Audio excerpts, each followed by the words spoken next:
Assalamualaikum warahmatullahi wabarakatuh. Perkenalkan, nama saya Musriyadi, NIM 1914040060 dari program studi Tadris Matematika 19B Fakultas Tarbiyah dan Keguruan UIN Imam Bonjol Padang.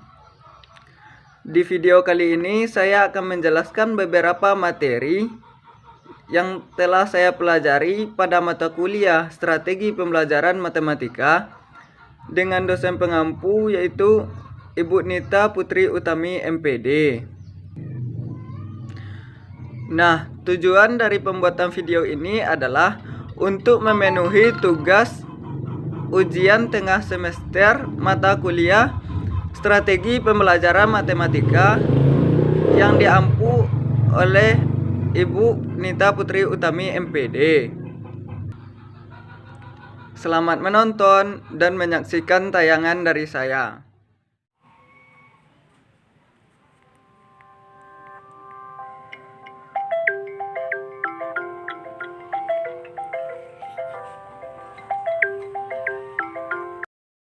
Pertama itu strategi belajar mengajar.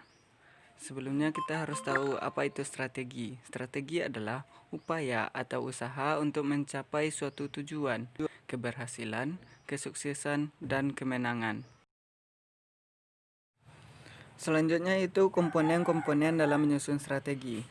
Yang pertama itu kegiatan pembelajaran pendahuluan, yang kedua penyampaian informasi, yang ketiga partisipasi peserta didik, yang keempat tes, yang kelima kegiatan lanjutan. Selanjutnya hubungan strategi, metode, pendekatan, taktik, dan teknik pembelajaran.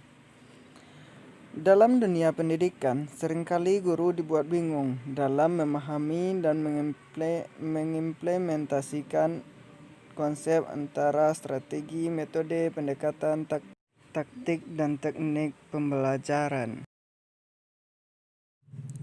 Baiklah, selanjutnya aliran psikologi tingkah laku. Yang pertama, teori Tordike.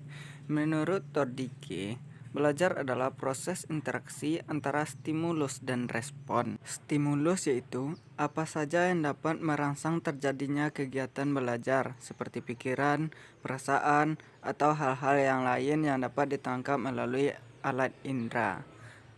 Sedangkan respon yaitu reaksi yang muncul peserta didik ketika belajar, yang juga dapat berubah pikiran, perasaan, atau gerakan atau tindakan.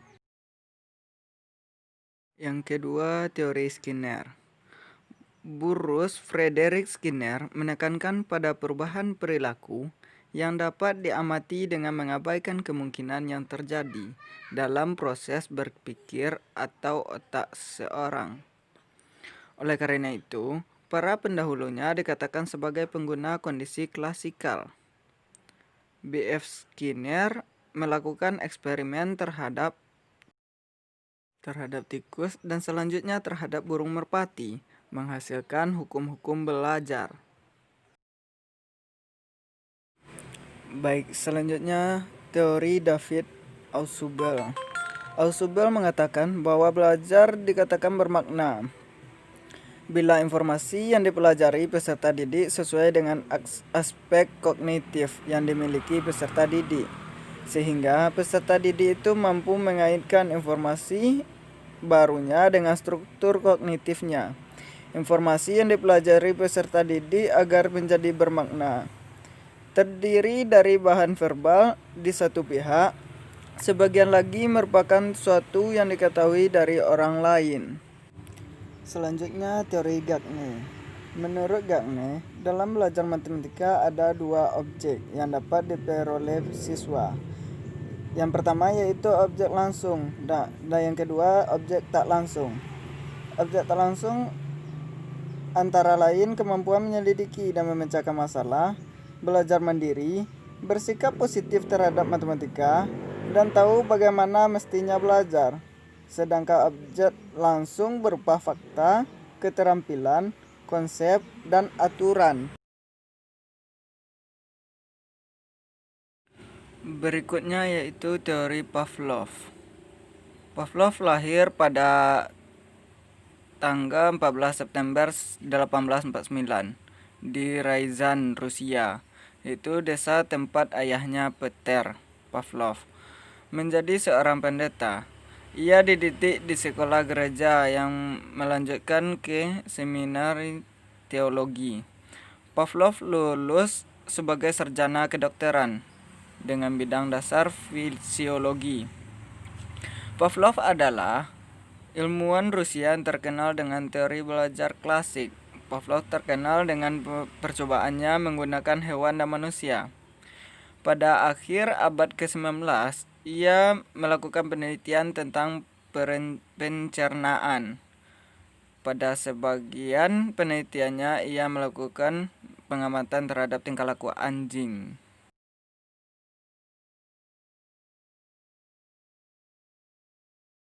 Berikut teori Bandura. Albert Bandura sangat terkenal dengan teori pembelajaran sosial. Albert Bandura mengemukakan bahwa seorang itu belajar melalui proses meniru. Maksudnya meniru di sini bukanlah mencontek, tetapi meniru hal-hal yang dilakukan oleh orang lain.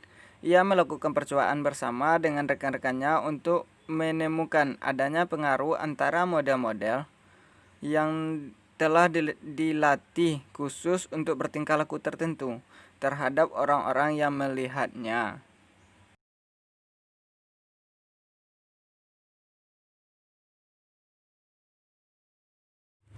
Berikutnya, aliran latihan mental.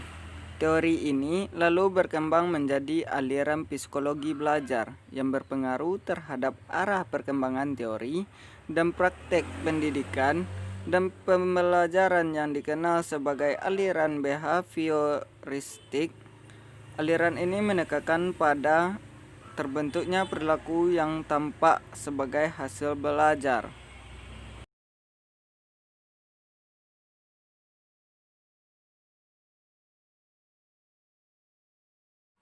Baik, materi berikutnya yaitu menggunakan teori belajar dan mengajar dalam belajar matematika, aliran psikologi kognitif.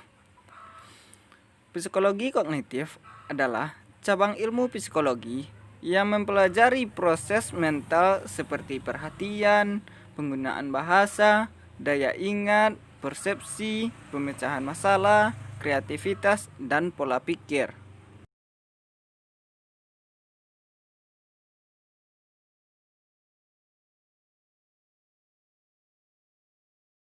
Selanjutnya, teori Piaget.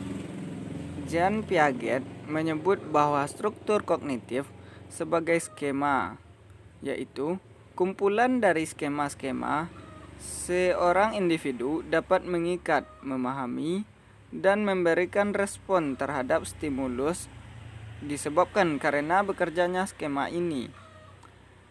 Skema berkembang secara kronologis sebagai hasil interaksi antara individu dan lingkungannya. Selanjutnya yaitu teori Brunner. Jerome Brunner dalam teorinya menyatakan bahwa belajar matematika akan lebih berhasil jika proses pengajaran diarahkan kepada konsep-konsep dan struktur yang dibuat dalam kelompok pembahasan yang diajarkan, di samping hubungan yang terkait antara konsep-konsep dan struktur-struktur. Baik, selanjutnya yaitu teori Gestalt. Teori ini memiliki pandangan bahwa belajar adalah objek atau peristiwa tertentu akan dipandang sebagai suatu keseluruhan yang terorganisasi. Semua kegiatan belajar akan menggunakan hubungan-hubungan antara bagian terhadap keseluruhan. Selanjutnya yaitu teori Brunel. Salah satu ahli yang memberikan sumbangan pikiran dalam teori belajar adalah William Arthur Brunel. Ia adalah tokoh besar dalam matematika pendidikan di awal abad 20. Brunel lahir pada tanggal 19 Mei 1895 di Smedford dan wafat pada tanggal 24 Mei 1977. Ia menyelesaikan sekolah dasar menengahnya di Smedford dan melanjutkan pendidikannya di Allegheny College. Ia mendapatkan gelar AB pada tahun 1970. Setelah lulus, ia kembali ke kampung halamannya untuk mengajar di sekolah menengah selama 4 tahun. Kemudian ia pergi ke Illinois untuk memulai mengerjakan program. Pasca sarjananya di pendidikan psikolog di Universitas Chicago di Chicago. Ia mengemukakan bahwa belajar matematika merupakan belajar bermakna dan belajar pengertian. Ia menegaskan bahwa belajar pada hakikatnya merupakan suatu proses yang bermakna. Teori yang dikemukakan Brunel ini sesuai dengan teori-teori mengajar Gestalt yang muncul di pertengahan tahun 1930. Menurut teori Gestalt, latihan hafal atau yang dikenal dengan sebutan drill adalah sangat penting dalam kegiatan pembelajaran.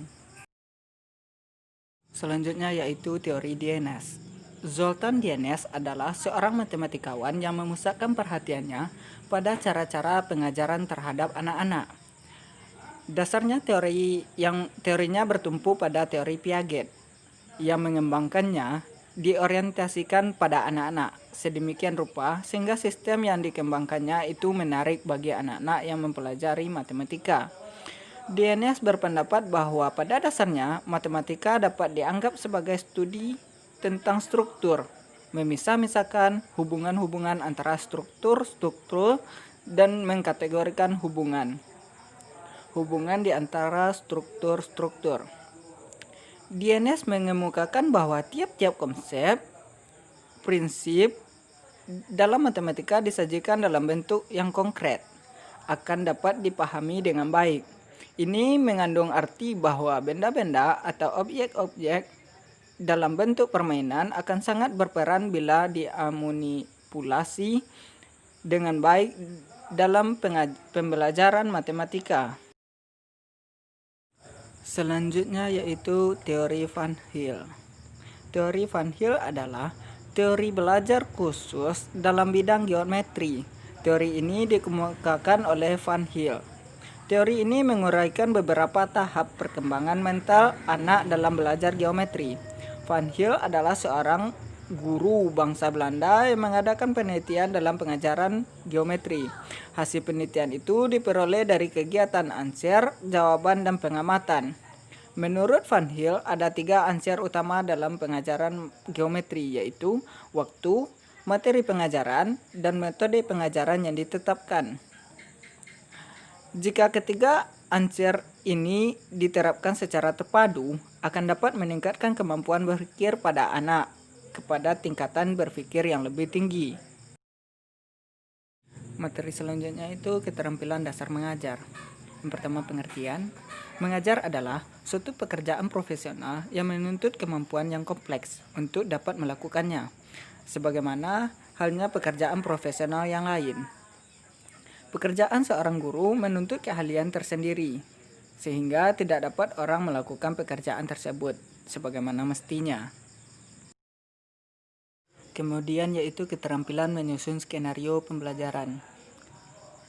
Keterampilan menyusun skenario pembelajaran adalah keterampilan dalam menyusun tahap atau langkah kegiatan pembelajaran, yaitu pendahuluan, penyajian, serta penutup dan tindak lanjut.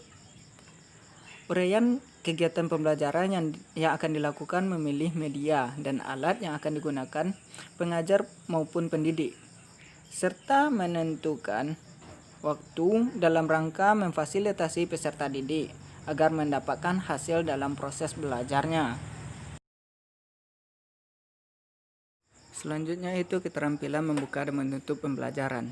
Yang pertama itu membuka pembelajaran. Kegiatan membuka pembelajaran sebagai alat atau proses yang memasukkan peserta didik ke dalam keadaan penuh perhatian dan belajar.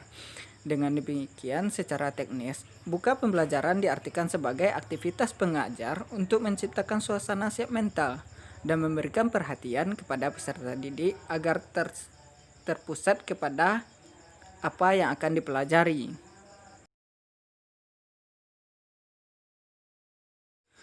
Yang kedua yaitu menutup pembelajaran. Kegiatan menutup pembelajaran dapat didefinisikan sebagai pengarahan perhatian peserta didik kepada penyelesaian tugas tertentu atau urutan kegiatan pembelajaran. Secara teknis, kegiatan membuka pembelajaran dimaksud adalah kegiatan yang dilakukan pengajar untuk mengakhiri kegiatan pembelajaran. Kegiatan menutup pembelajaran merupakan kegiatan memberikan gambaran menyeluruh tentang apa yang dipelajari peserta didik, mengetahui tingkat pencapaian peserta didik, dan tingkat keberhasilan pengajar dalam proses pembelajaran.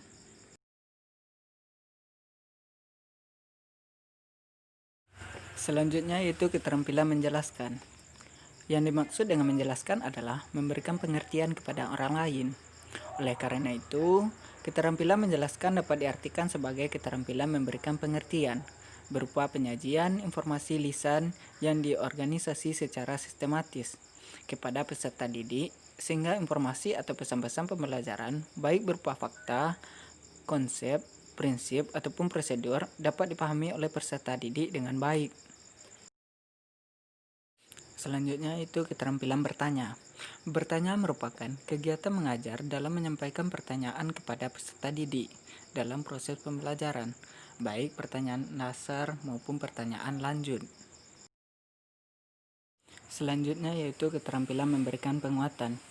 Penguatan dimaksud adalah respon positif dari pengajar kepada peserta didik yang telah berhasil melakukan perilaku tertentu secara baik. Pemberian penguatan pada umumnya dilakukan oleh pengajar dengan tujuan agar peserta didik lebih giat berpartisipasi dalam interaksi pembelajaran dan mengulangi lagi perilaku yang baik. Dengan kata lain, penguatan adalah tanggapan pengajar terhadap perilaku peserta didik yang memungkinkan dapat berulangnya kembali perilaku yang dianggap baik. Selanjutnya itu keterampilan menggunakan media dan alat pembelajaran. Media pembelajaran itu merupakan wahana penyalur pesan atau informasi belajar. Keterampilan mengadakan variasi-variasi dalam kegiatan pembelajaran dimaksudkan adalah perubahan-perubahan kegiatan pengajar dalam konteks interaksi pembelajaran yang meliputi gaya mengajar, penggunaan media pembelajaran, pola interaksi dengan peserta didik, dan stimulasi. Selanjutnya yaitu keterampilan membimbing diskusi.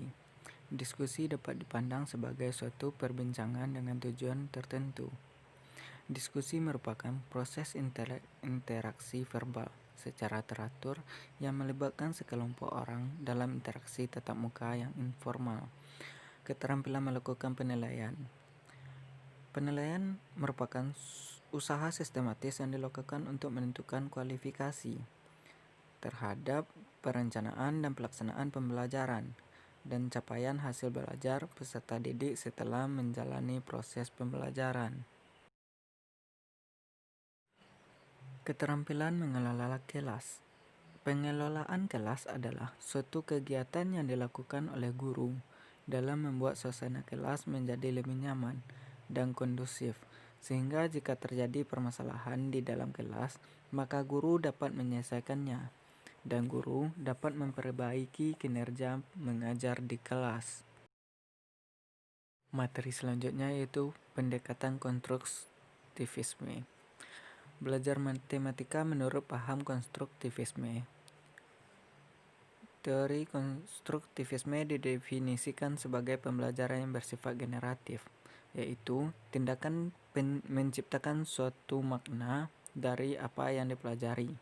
Konstruktivisme sebenarnya bukan merupakan gagasan yang baru. Apa yang dilalui dalam kehidupan kita selama ini merupakan himpunan dan pembinaan pengalaman dan demi pengalaman.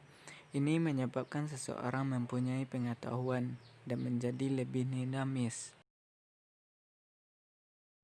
Pembelajaran konstruktivisme dalam matematika.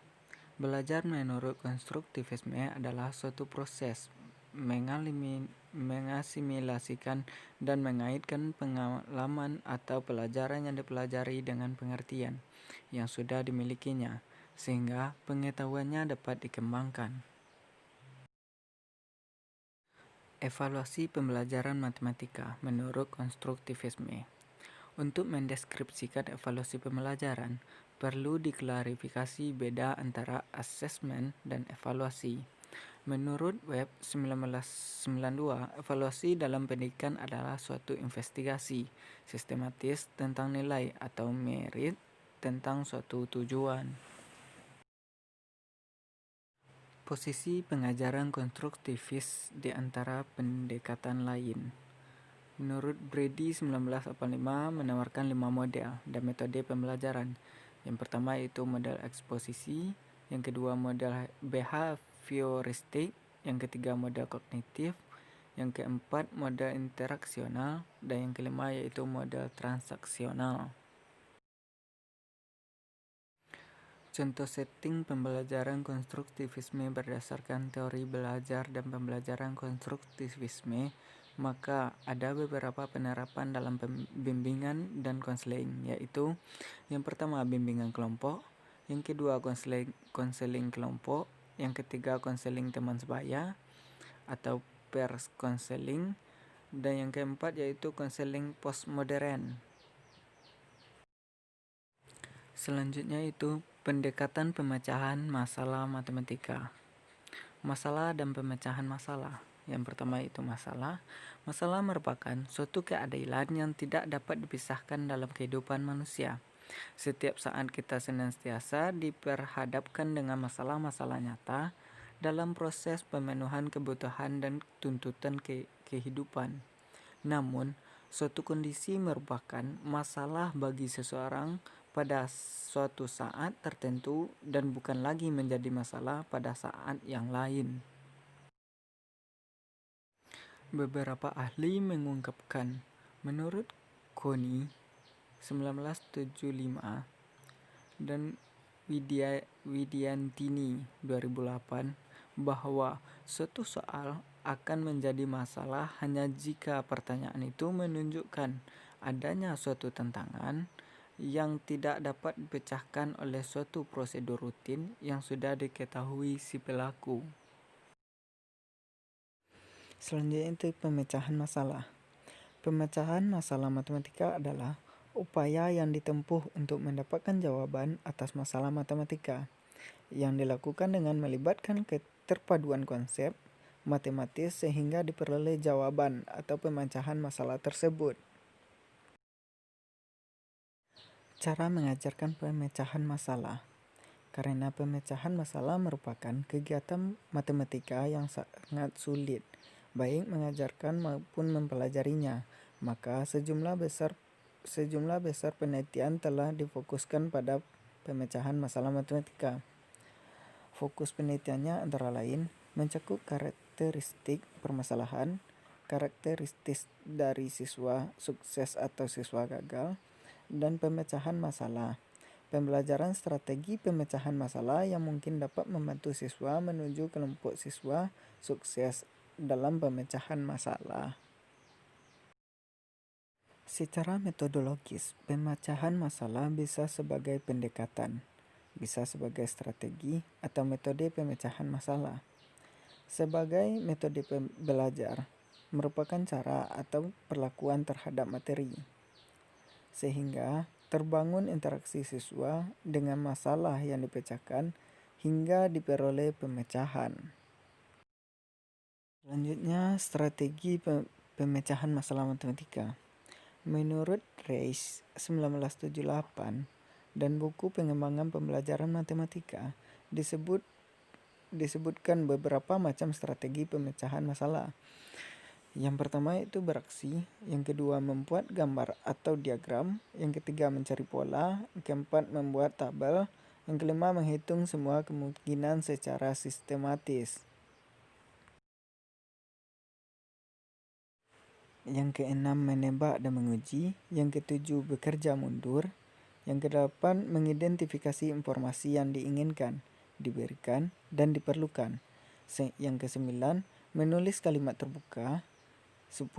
Menyelesaikan masalah yang lebih sederhana atau serupa. Yang ke-11 yaitu mengubah pandangan. Materi selanjutnya yaitu pendekatan open-ended dalam pembelajaran matematika. Yang pertama itu pengertian. Pendekatan open-ended merupakan salah satu upaya inovasi pendidikan matematika yang pertama kali dilakukan oleh para ahli pendidikan matematika Jepang. Pendekatan ini lahir sekitar 20 tahun yang lalu dari hasil penelitian yang dilakukan Shigeru Shimada, Toshio Wasada, Yoshiko Yashimoto, dan Kenichi Shibuya. Selanjutnya, orientasi pendekatan open-ended dalam pembelajaran matematika. Berdasarkan strategi pembelajaran, pendekatan open-ended adalah pendekatan yang memiliki prinsip tentang masalah. Pendekatan open-ended bisa membangun aktivitas interaktif antara siswa dan pembelajaran matematika sehingga dapat menarik siswa untuk menjawab permasalahan terhadap strategi apapun. Problem open-ended menurut Toshio Wasada dapat diklasifikasikan dalam 3 tipe, yaitu yang pertama finding relation, yang kedua classifying, yang ketiga measuring.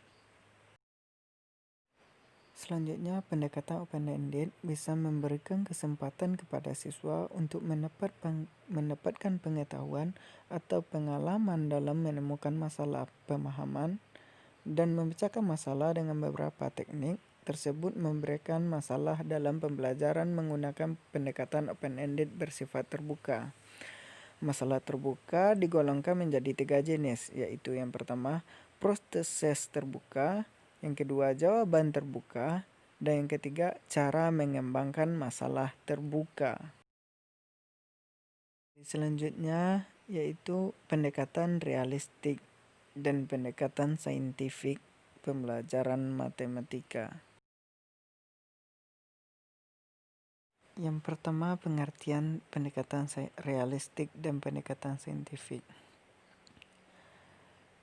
Pendekatan realistik yaitu pendidikan matematika realistik atau realistic mathematics education. Diketahui sebagai pendekatan yang telah berhasil di Nederland.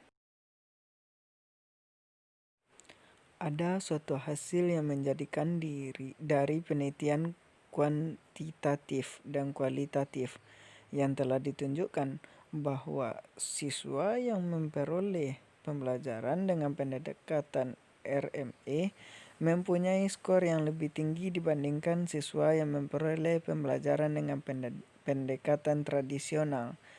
Dalam hal keterampilan berhitung, lebih khusus lagi dalam aplikasi Becker dan Salter 1996. Yang kedua yaitu pengertian pendekatan saintifik.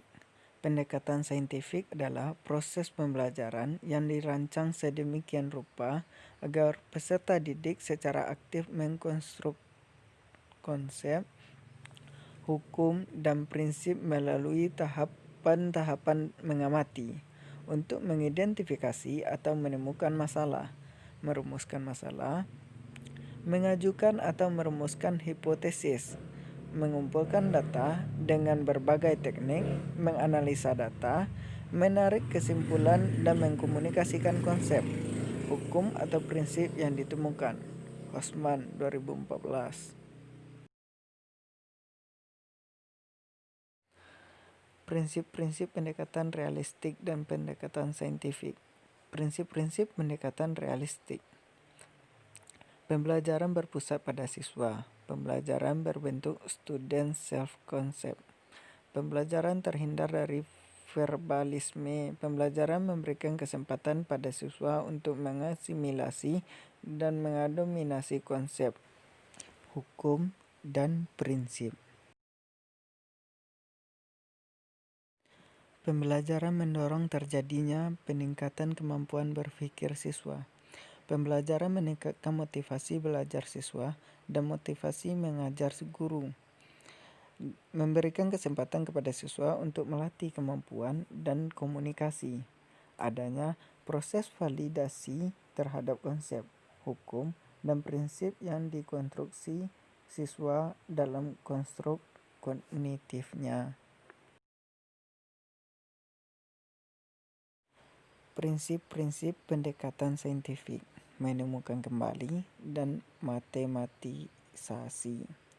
Yang kedua, progresif. Yang ketiga, fenomena didaktik. Yang keempat, mengembangkan modal sendiri. Selanjutnya, pertimbangan menggunakan pendekatan realistik dan saintifik. Yang pertama, pertimbangan menggunakan pendekatan realistik. Pada dasarnya, pendekatan realistik membimbing siswa untuk menemukan kembali konsep-konsep matematika yang pernah ditemukan oleh para ahli matematika, atau bila memungkinkan siswa dapat menemukan sama sekali hal yang belum pernah ditemukan. Ini dikenal sebagai guided reinvention.